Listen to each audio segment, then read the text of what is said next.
احمد وهدان بيسأل دلوقتي انا اجيب عربية المعاقين، هل يشترط في العربية دي موديل معين ولا لا؟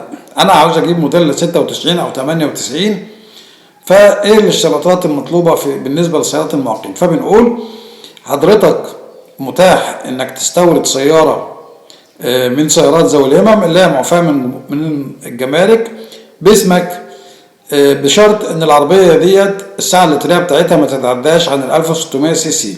انما بالنسبة للموديل متاح ان حضرتك تجيب اي موديل انت عايزه، يبقى هينفع اجيب اي موديل انا عايزه، مش شرط موديل السنة او ما عداش على الموديل 3 سنين، ممكن موديل عدى على 20 سنة، اي موديل انا عايزه.